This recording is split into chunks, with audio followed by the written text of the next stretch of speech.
नमस्कार, खबरों की खबर में आपका स्वागत है। मैं हूं संकेत उपाध्याय। ये बारिश का आलम ये है कि अगर आप उत्तर और उत्तर पश्चिम भारत में हैं तो आप इसका प्रकोप महसूस कर रहे होंगे।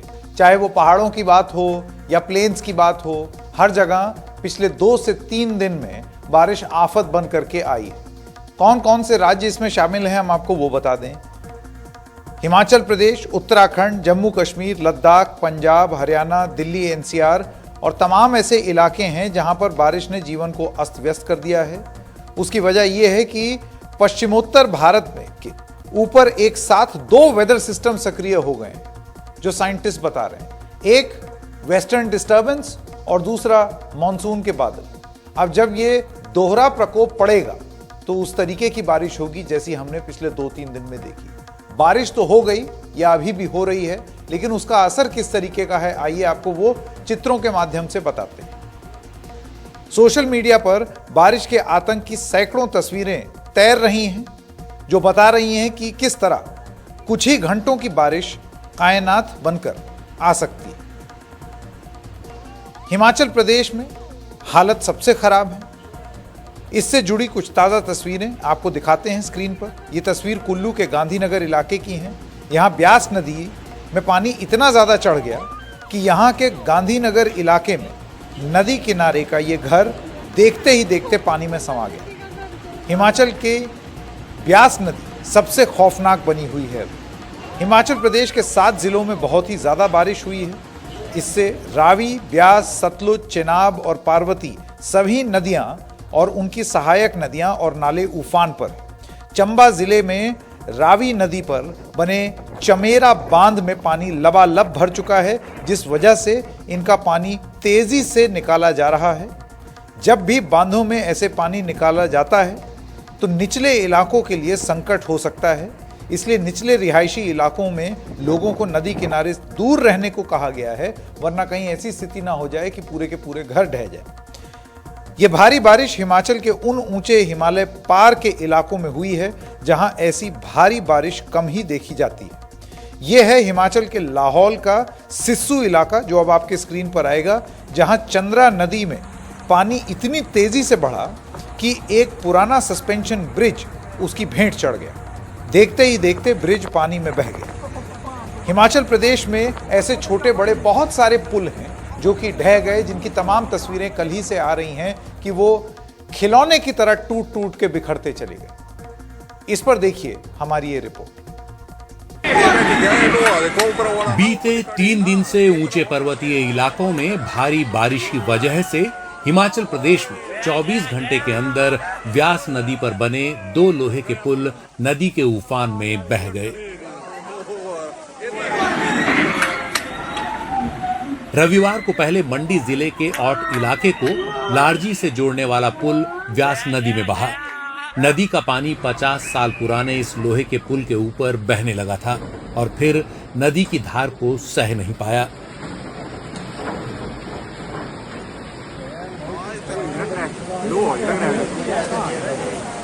रविवार को रात घिरने के साथ ही पुरानी मंडी इलाके में प्राचीन पंचवक्त्र मंदिर को जाने वाला लोहे का एक और पुल नदी में समा गया। व्यास नदी और सुकेती खड्ड के संगम के ठीक पहले बने इस पुल पर भी पानी चढ़ गया था।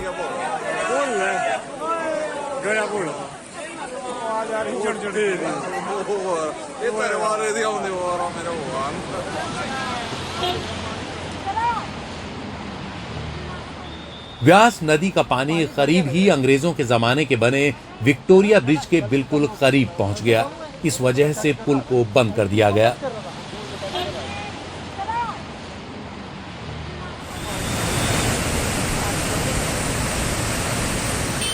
हिमाचल प्रदेश में भारी बारिश से रावी, व्यास, सतलुज, चिनाब और पार्वती सभी बड़ी नदियां और सहायक नदियां उफान पर हैं।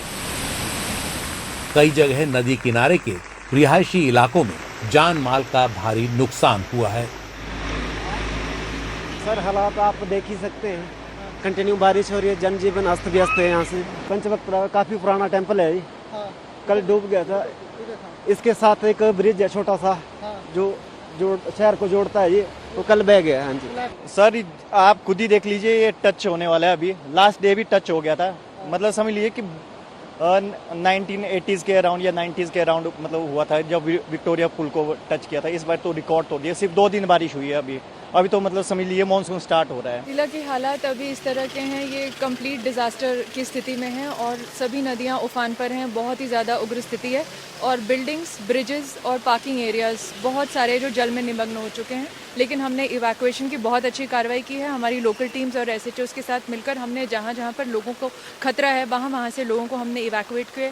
करीब 8 से 12 परिवार जो हैं उनके लोगों को हमने आज ही इवैक्यूएट किया।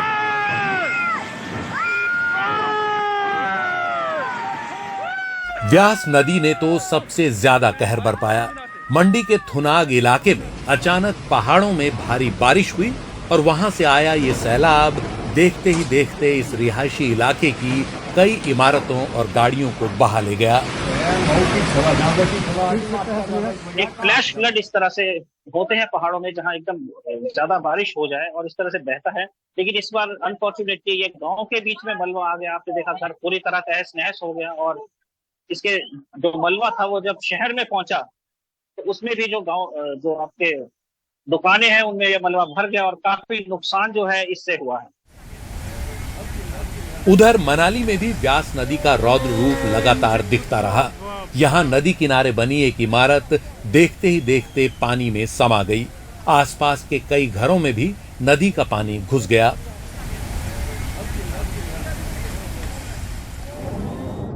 कुल्लू में पार्वती नदी की तेज धार में एक ट्रक खिलौने की तरह बह गया। यहां भी नदी के आसपास के कई घर पानी में डूबे दिखे। चंबा जिले में भारी बारिश से जनजीवन अस्त व्यस्त है। यहां रावी नदी के साथ साथ कई पहाड़ी नाले भी उफान पर हैं। चंबा में रावी किनारे के कई रिहायशी इलाके नदी में डूब गए।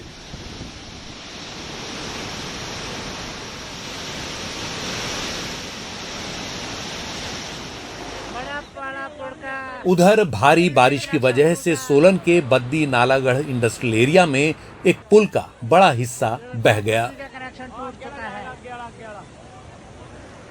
बिलासपुर में बारिश के कारण भूस्खलन होने से हाईवे को बंद करना पड़ा। हिमाचल में भूस्खलन की वजह से 800 छोटी बड़ी सड़कों पर गाड़ियों के आने जाने में बाधा आई है, जिससे कई जगह यात्रियों को घंटों परेशान रहना पड़ा है। हिमाचल में बारिश और बाढ़ से जुड़ी घटनाओं में अब तक 20 से ज्यादा लोगों की जान जा चुकी है।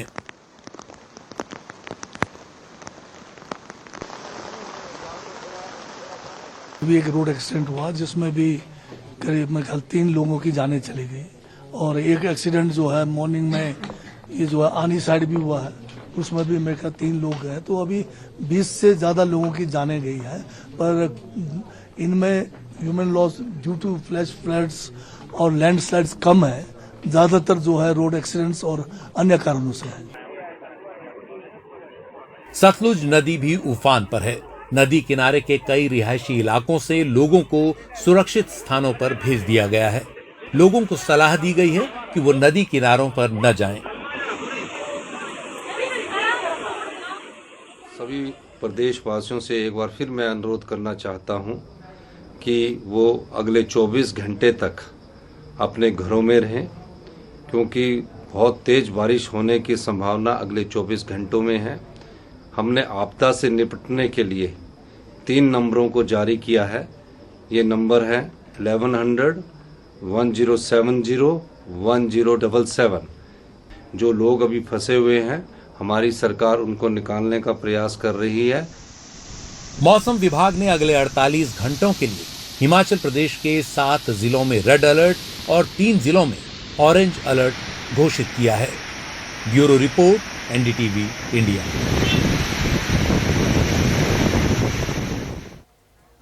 दो बड़े पहाड़ी प्रदेश हैं भारत में, खास तौर से नॉर्थ में यानी कि उत्तर में। एक है हिमाचल, जिसकी रिपोर्ट आपने देखी।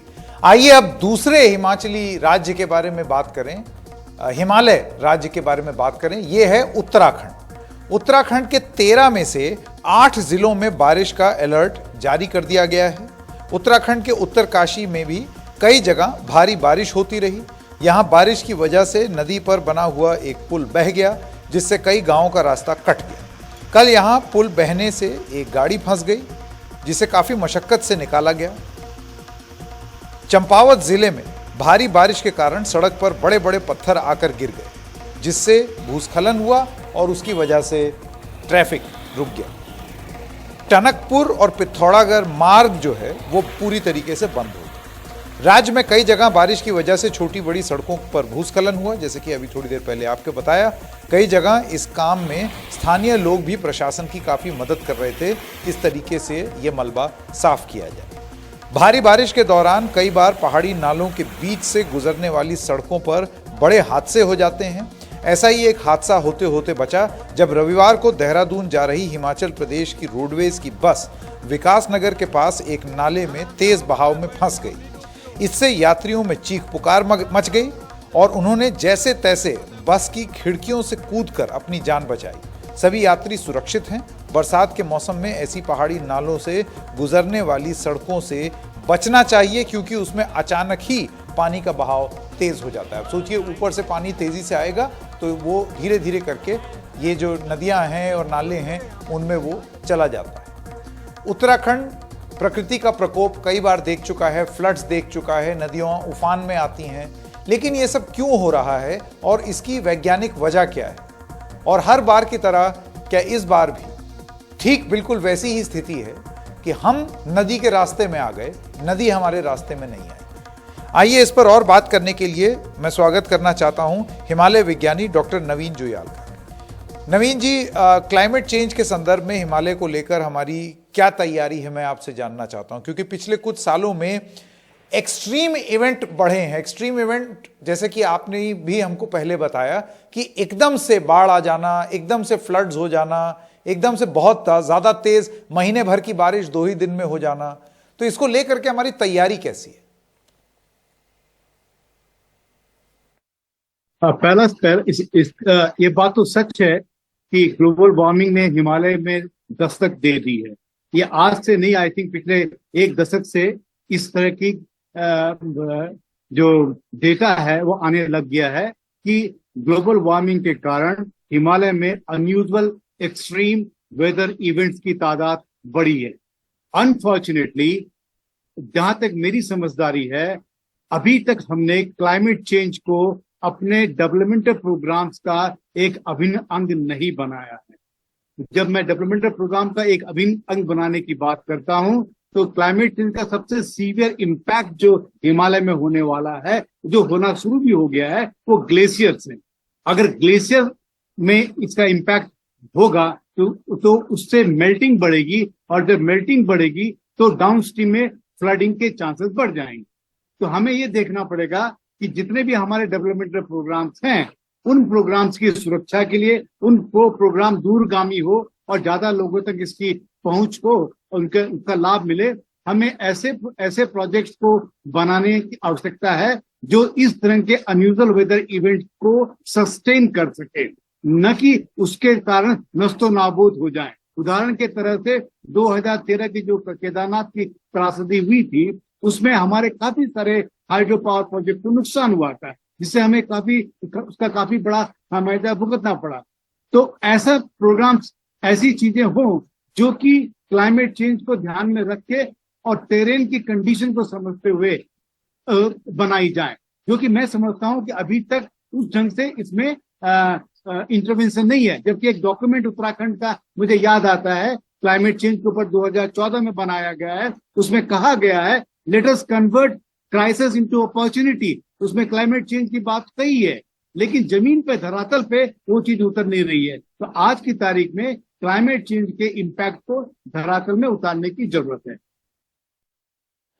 मैं डॉक्टर जुयाल आपसे ये सवाल पूछना चाहता हूं कि देखिए, ये जो आप बोल रहे हैं कि हमको जो क्लाइमेट चेंज को समझते हुए और उस तरीके से विकास करें, इसके बारे में लिखा पढ़ी में और मुंह जबानी तो मान ली जाती है बात, लेकिन हम ये भी जानते हैं कि बहुत तेजी से, धड़ल्ले से पहाड़ों के विकास के लिए, पहाड़ों की उन्नति के लिए बहुत सारे डेवलपमेंट इंफ्रास्ट्रक्चर प्रोजेक्ट्स वहां पर आए हैं। हमने देखा ये जोशीमठ जब धंसना शुरू हुआ था उस वक्त भी इसके बारे में बहुत बात की कि आप नीचे में अगर इस तरीके के प्रोजेक्ट्स बनाएंगे तो उसका इंपैक्ट ऊपर होगा, बारिश होगी वो और स्लाइड डाउन करेगा।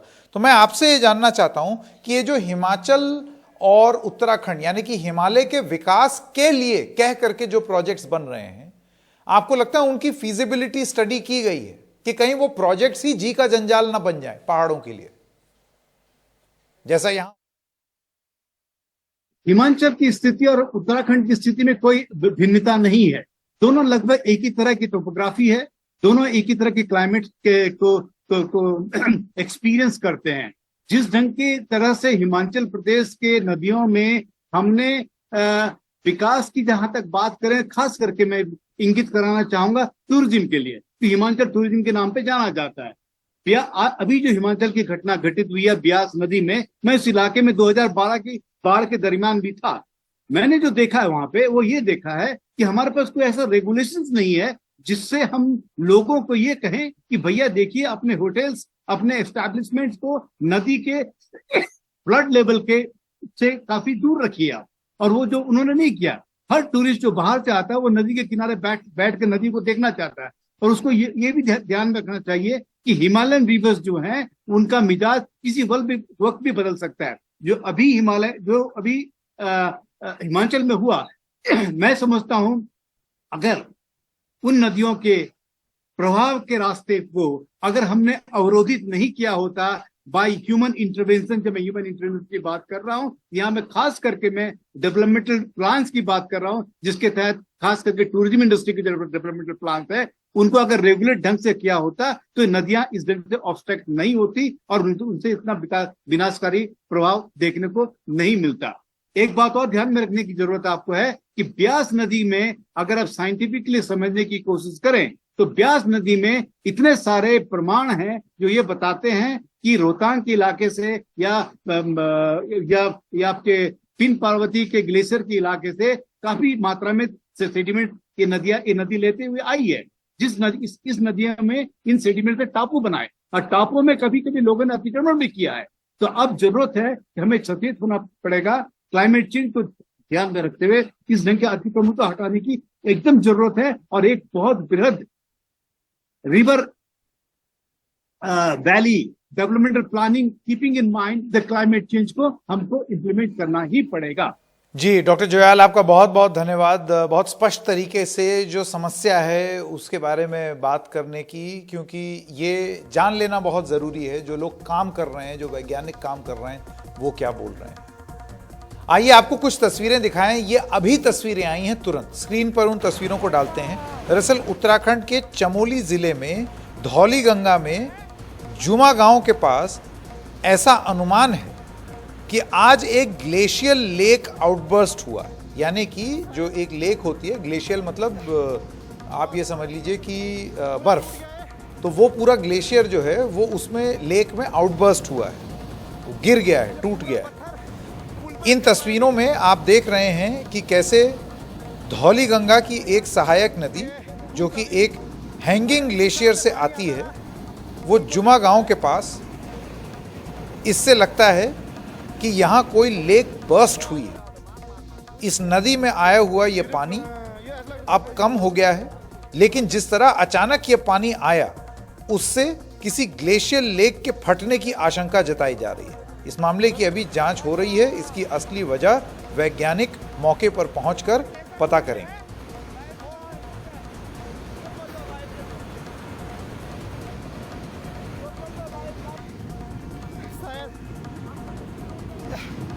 बहुत बड़े, पूरा टूट गया है। लेकिन पहाड़ों से जो पानी आएगा वो नदियों में और सहायक नदियों से होते हुए वो कहाँ आएगा? वो नीचे आएगा, वो प्लेन्स में आएगा। तो उत्तराखंड से, हिमाचल से जो पानी तेजी से बह करके नीचे आ रहा है, नदियां उफान पर हैं, ये प्लेन्स के इलाके वहां पर पहुंच रहा है। तो पंजाब और हरियाणा पर इसका क्या असर पड़ रहा है, आइए देखते हैं। यह है पंजाब के जालंधर जिले में पंजाब पुलिस एकेडमी का नजारा। सतलुज नदी का पानी इतने उफान पर था कि करीब ही फिल्लौर में स्थित यह एकेडमी पानी पानी हो गई। एकेडमी के मैदान में खड़ी सभी गाड़ियां पूरी तरह पानी में डूब गई। और यह है पंजाब के रोपड़ जिले के एक इलाके का हाल जिसे रूपनगर कहा जाता है। पहाड़ी इलाकों के साथ साथ पंजाब में भारी बारिश से सतलुज नदी में पानी इतना चढ़ा कि पूरा इलाका पानी में डूब गया। रोपड़ में कई सड़कें भी बाढ़ की वजह से कई जगहों पर कट गई हैं। मोरिंडा और चमकौर साहिब कस्बों में कई जगह पानी भर गया है। तो हिमाचल में भारी बारिश का असर पंजाब में साफ दिख रहा है। सतलुज, व्यास, रावी, चेनाब नदियां उफान पर हैं। उन्होंने हमें ऐसा करके गुमराह किया। इससे पहले पंजाब के मोहाली में भारी बारिश से कई इलाकों में पानी भर गया। मोहाली में बारिश की वजह से एक मकान का हिस्सा भी ढह गया। पंजाब के मुख्यमंत्री भगवंत मान ने मोहाली में बाढ़ प्रभावित इलाकों का दौरा किया। माननीय गृह मंत्री अमित शाह जी से कल बात हुई थी फोन पर, तो पंजाब के बाढ़ की स्थिति के बारे में उन्होंने पूछा और हमने सब कुछ बताया कि अभी स्थिति जो है वो कंट्रोल में है, लेकिन अगर चाहिए होगा तो हम आपको बता देंगे, अवगत करा देंगे। तो निचले इलाकों में जैसे पटियाला से खबरें आ रही हैं कि वहाँ नदी जो है वो खतरे के निशान के पास पहुँच गई है। घग्गर दरिया जो बहुत इलाके को मार करता है वो अभी खतरे के निशान के आसपास है और लगता है कि अगर बारिश रुक जाती है तो ये घग्गर जो है वो बिना मार करे गुजर जाएगा। और कभी ज़रूरत पड़ी तो एनडीआरएफ की टीमें भी तैयार हैं और सेना तो खैर हमारे यहाँ जगह जगह पे सेना के कैंप हैं। भारी बारिश से चंडीगढ़ के बाहरी डेरा बस्सी और जीरकपुर के कई हाउसिंग सोसाइटियों में रविवार को पानी घुस गया। यहां गाड़ियां भी पानी में डूब गईं। एनडीआरएफ की टीम को यहां मदद के लिए आगे आना पड़ा। हमारे सहयोगी वेदांत ने आज डेरा बस्सी के हालात का जायजा लिया। आप इन जगहों पर देखिए किस तरीके से एनडीआरएफ टीम जिस समय रेस्क्यू ऑपरेशंस परफॉर्म कर रही है। यहाँ पर लगातार एनडीआरएफ टीम यहाँ पर स्पॉट पर है। सर बताइए कितने लोगों को रेस्क्यू कर चुके हैं अभी आप? सर आज अभी तक हम 85 लोगों को रेस्क्यू कर चुके हैं सर, और कल भी हमने 146 लोगों को रेस्क्यू किया सर। यहाँ पे मानसून की वजह से, हैवी रेनफॉल की वजह से, वाटर लॉगिंग की वजह से और गुलमोहर की आउटर वाल टूटने की वजह से सर यहाँ पे ओवरफ्लो पानी ज़्यादा आने की सिचुएशन हो गई है जी। तो लोग किस तरीके से तैर के कोशिश कर रहे हैं कि फूड सप्लाई दे सकें लोगों को, क्योंकि फूड सप्लाई, बिजली की सप्लाई, पानी की सप्लाई बहुत बुरी तरीके से हैम्पर्ड है। यहाँ पर खाना वगैरह लेके आए हैं जी। ये हमारे सर हैं, उनके साथ आए हैं। यहाँ पे बहुत ज़्यादा लोगों को दिक्कत हो चुकी है। बहुत देखो उनके पास खाना वगैरह सब कुछ खत्म है। आप बताइए कितने लोग अभी भी अपने घरों में ऐसे ही ट्रैप्ड हैं? मेरे हिसाब से 400 या 500 फ्लैट में भी लोग ट्रैप्ड हैं। उधर चंडीगढ़ प्रशासन ने सार्वजनिक और निजी दफ्तरों को कुछ समय बंद रखने का सुझाव दिया है। पटियाला और जालंधर में भारी बारिश के चलते बाढ़ राहत के काम में सेना की मदद भी ली जा रही है। नदी किनारे निचले इलाके में रहने वाले लोगों से सुरक्षित स्थानों पर जाने को कहा गया है। पंजाब सरकार ने भारी बारिश को देखते हुए राज्य में 13 जुलाई तक स्कूलों को बंद करने का ऐलान किया है। उधर यमुना और घग्गर नदियों का पानी बढ़ने और भारी बारिश से हरियाणा में भी नदी किनारे के कई इलाके पानी में डूब गए हैं। यमुनानगर में नदी किनारे के रिहायशी इलाकों को खाली करा लिया गया है। यमुना में पानी बढ़ने के कारण हरियाणा को हथनी कुंड बैराज और घग्गर का पानी बढ़ने से पंचकुला के कौशल्या डैम से लाखों क्यूसेक पानी छोड़ना पड़ा है, जिससे निचले इलाकों में पानी बढ़ गया है।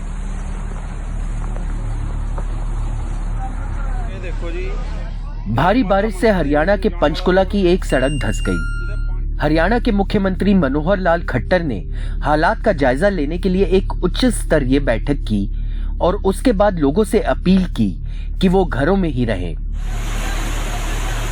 मौसम विभाग ने हरियाणा के 16 जिलों में भारी बारिश का रेड अलर्ट घोषित किया है। Bureau report, NDTV India. अब यह पानी जब बढ़ गया हरियाणा में, जैसा कि अभी इस रिपोर्ट में आप सुन रहे थे, तो 1 लाख क्यूसेक पानी छोड़ दिया गया कि वो पानी रोका ना जाए और आगे बहा दिया जाए। तो वो पानी बह करके दिल्ली पहुंच चुका है और दिल्ली में यमुना का जो जल स्तर है वो डेंजर मार्क से ऊपर जा चुका है। अगर आप यमुना का जल स्तर देखें दिल्ली में तो खतरे का निशान होता है 205.33 मीटर और आज शाम 5 बजे यमुना का जल स्तर 205.40 यानी कि 205.33 मीटर से ऊपर ऑलरेडी उठ चुका है। दिल्ली सरकार ने आज बैठक में हालात पर नजर रखने के लिए 16 कंट्रोल रूम बनाए हैं, क्योंकि यमुना जब उफान पे आएगी तो जो निचले इलाके हैं, क्योंकि यहाँ पर भी फ्लड प्लेन्स को कब्जा किया हुआ है बहुत लोगों ने, तो वहाँ पर भी पानी भरेगा, तो जो राहत पहुँचानी है उसके लिए पूरा प्रयास किया जा रहा है। अब दिल्ली एनसीआर के कुछ और इलाकों का हाल भी जान लीजिए। दिल्ली वालों को तो ये बताने की ज़रूरत नहीं है, देश की राजधानी दिल्ली में पिछले 2 दिन रिकॉर्ड तोड़ बारिश से जनजीवन अस्त व्यस्त हो गया है। दिल्ली एनसीआर में स्कूल को बंद करना पड़ा है। ये तस्वीरें दिल्ली की रोहिणी की हैं, जहां बारिश से सड़क धंस गई और वहां एक बड़ा गड्ढा हो गया। ऐसी ही तस्वीरें दिल्ली के कुछ और जगहों से भी सामने आई हैं। इसके अलावा सड़कों पर पानी भर गया, गाड़ियां पानी में डूबी रहीं, खराब भी हो गईं। इस वजह से कई जगह बहुत लंबा लंबा जाम भी लगा, लोग घुटने भर पानी में चलते हुए दिखे। Connaught place, Lodhi estate, Rafi मार्ग, लुटियंस दिल्ली, यानी कि सब नेता नगरी जहां रहती है वहां पर भी कई इलाकों में सड़कों पर पानी भर गया और पानी में डूबी हुई सड़कें नजर आई। और दिल्ली से लगे मिलेनियम सिटी गुरुग्राम का तो हाल ही क्या है, वो आपको जरा तस्वीरों में दिखाएं। कुछ ही घंटे की बारिश में गुरुग्राम के कई इलाके स्विमिंग पूल में तब्दील हो गए। नन्ही नन्ही नदियां बन गईं, जितनी सड़कें थीं वो। लोगों को गाड़ियां छोड़कर पैदल ही काम पर निकलना पड़ा। आपको ये भी बता दें कि ये सब सड़कों का हाल हम नहीं बता रहे, क्योंकि गुड़गांव वाले बड़े इमोशनल और टची हो जाते हैं कि हमारा शहर ऐसा नहीं। जहां पर हो रहा है वो हम यहां पर दिखा रहे हैं तस्वीरों के माध्यम से, क्योंकि ऊंची ऊंची इमारतों की चकाचौंध तो आपको गुरुग्राम की दिखाई दे जाती है, लेकिन वो जो कमियां हैं सड़क पर, ड्रेनेज सिस्टम में, वो बारिश में थोड़ी सी बारिश हो जाए तो उसमें उसकी पोल पट्टी खुल जाती है। अब सवाल ये उठ रहा है कि ऐसा हो क्यों रहा है। जैसे अगर दिल्ली की ही अगर आप बात करें तो ऐसा क्यों है कि हर साल जरा सी बारिश के बाद ये पानी भर जाता है। भाई कोई दिल्ली तटवर्ती इलाका तो है नहीं कि यहाँ पर लहरों की तरह पानी चले, लेकिन आप जरा सी बारिश हो जाए, आप दिल्ली में देखिए, गुरुग्राम में देखिए, एकदम जलमग्न हो जाती हैं सड़कें। ऐसा क्यों हो रहा है? हम कहाँ कमी रख रहे हैं, कहाँ चूक रहे हैं? और जो बड़े बड़े वादे किए जाते हैं, ऐसा क्यों है कि वो वादे पूरे नहीं होते हैं? तो आइए आपको जरा ये बताएं दिल्ली की जो ड्रेनेज सिस्टम है उसके बारे में। दिल्ली में बारिश के पानी को बाहर निकालने के लिए जो कुदरती ड्रेन नेटवर्क है वो 426.55 किलोमीटर है। यानी पहले दिल्ली में जब निर्माण कम था तो इन कुदरती नालों से पानी यमुना में बह जाता था। इस वजह से होता क्या था कि आपको उतना महसूस नहीं होता था या कम महसूस होता था। इसके अलावा करीब 3,314 किलोमीटर का स्मार्ट वाटर ड्रेनेज सिस्टम है जो तैयार किया गया है, लेकिन ये भी ज़रूरत के हिसाब से बहुत कम है। बरसात में इसमें जो पानी भरता है, इसके निकलने के रास्ते, निकासी के रास्ते जो हैं वो जगह जगह पक्के निर्माण से या तो बंद कर दिए गए हैं या दिल्ली के ड्रेनेज यानी कि नाले हैं जो आज की जनसंख्या के हिसाब से बहुत छोटे पड़ गए हैं। यानी कि शहर बहुत बड़ा हो गया, शहर के नालों पे अतिक्रमण हुआ, इस वजह से वो पानी जब बढ़ेगा तो वो कहाँ जाएगा? जा पाएगा नहीं, इस वजह से जमा हो जाएगा। यही पानी आप अपने सड़कों पर देखते हैं। इसमें कोई बहुत ज्यादा साइंस नहीं लगती, गणित नहीं लगती, यही इसका सीधा सीधा हिसाब किताब है। इसके अलावा जिस तरह अब दिल्ली में कुछ ही समय में भारी बारिश हो जाती है, उससे अचानक आने वाले पानी को निकालने के लिए स्मार्ट वाटर ड्रेन बहुत ही छोटे पड़ गए हैं। इनकी पाइपलाइन बहुत पुरानी है, ऊपर से सालों में इनकी सफाई नहीं हुई है। दिल्ली में 3 मुख्य ड्रेनेज बेसिन हैं, नजफगढ़, ट्रांस यमुना और बारापुला, जिनसे होकर दिल्ली का पानी यमुना में निकल जाता है। ये ड्रेन्स हैं, ड्रेन मतलब नाला। इन नालों में पानी वो जो उफान वाला है वो बह करके यमुना में निकलता है। यहाँ पर भी अतिक्रमण हुआ है तो जाहिर सी बात है वो पानी भर जाता है। IIT दिल्ली ने 2018 में ये रिपोर्ट दिल्ली सरकार को सौंपी, जिस पर 2021 में अमल करने की कोशिश की गई, लेकिन बाद में इस योजना को ठंडे बस्ते में डाल दिया गया। और योजना क्या थी कि बेहतर उपायों से सुझाते हुए 2011 में दिल्ली सरकार को आईआईटी दिल्ली ने ड्रेनेज मास्टर प्लान का कॉन्ट्रैक्ट कैसा होना चाहिए वो बना करके दिया था। 2021 में अमल करने की इसको कोशिश की, लेकिन ये ठंडे बस्ते में चली गई और रिपोर्ट के एक्शनेबल पॉइंट्स नहीं हैं, यानी वो उपाय नहीं बताए गए हैं जिन पर सीधे सीधे अमल करना चाहिए। दिल्ली के तत्कालीन उप मुख्यमंत्री मनीष सिसोदिया ने इसके बाद पीडब्ल्यूडी को नोडल एजेंसी बनाकर कई कंसल्टेंट को शामिल करने की योजना भी बनाई, ताकि दिल्ली के तीनों ड्रेनेज बेसिन काम कर सकें, उन पर काम किया जा सके। इन कंसल्टेंट्स को मार्च 2022 में नियुक्त किया जाना था। नजफगढ़ बेसिन के लिए 2022 में पीडब्ल्यूडी ने एक टेंडर भी निकाला, लेकिन इसे भरने के लिए बहुत कम कंसल्टेंट आगे आए। कुछ महीने पहले बाकी दोनों ड्रेनेज बेसिन के लिए भी टेंडर निकाले गए। कंसल्टेंट को पहले तो कम से कम 1 साल विस्तार से प्रोजेक्ट रिपोर्ट बनाने में लगेंगे, इसके बाद काम शुरू होगा तो उसके बाद काम पूरे होने में 3 साल लग सकते हैं। तो ये बहुत बहुत बड़ी योजना है, यानी कि कब पकेगा चावल और कब बनेगी बिरयानी वाला कहानी ये दिल्ली के साथ हो रही है। अब आप सोचिए, अभी अगर काम शुरू हो जाए तो 3 साल बाद राहत। तो क्या हम एक ऐसी स्थिति में बैठे हुए हैं कि अब 3 साल में अगर फिर दोबारा ऐसी बारिश हुई तो हम यही नज़ारा देखेंगे? फिलहाल कुछ सालों से तो देख ही रहे हैं। और आइए अब बात करें महाराष्ट्र में जो खींचतान हो रही है उसके बारे में। काफ़ी समय हो गया अब जो ये उलटफेर हुआ उसको हुए, और जाहिर सी बात है कि अब अगली चुनौती और अगला पड़ाव था कि मंत्री परिषद में ओथ टेकिंग तो हो गई, लेकिन मंत्रालय किसको क्या मिलेगा। अब बहुत सारे ऐसे विधायक थे भारतीय जनता पार्टी के, शिंदे गुट के, जो कि इंतजार में थे कि उनको भी कुछ मंत्रालय मिल जाए। उनके अरमान इससे पहले कि पूरे होते यहां एनसीपी वाले भी चले आए। ऐसे में कौन सा मंत्रालय किसको जाएगा, इसका बंटवारा करना एक आसान काम नहीं होगा। एकनाथ शिंदे के नेतृत्व में बनी महाराष्ट्र सरकार में पिछले 1 साल से विधायक मंत्रिमंडल विस्तार का इंतजार कर रहे हैं। इस बीच एनसीपी के विधायकों के सरकार में शामिल किए जाने के बाद शिवसेना के विधायकों में नाराजगी बढ़ी है। सूत्रों के मुताबिक शिवसेना विधायक संजय शिरसाट, भरत गोगावले, प्रकाश सुर्वे मंत्रिमंडल में शामिल नहीं होने से नाराज हैं। निर्दलीय विधायक बच्चू कडू भी मौजूदा सरकार से नाराज चल रहे हैं। पिछले साल शिवसेना की बगावत के समय इन विधायकों ने अहम भूमिका निभाई थी। 1 साल होने के बावजूद मंत्री न बनाए जाने और एनसीपी के विधायकों को मंत्री बनाए जाने से कई विधायक नाराज हैं।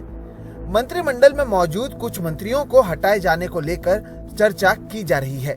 मुख्यमंत्री एकनाथ शिंदे ने हाल ही में विधायकों को भरोसा दिलाया है कि उन्हें जल्द ही मंत्रिमंडल में शामिल किया जाएगा।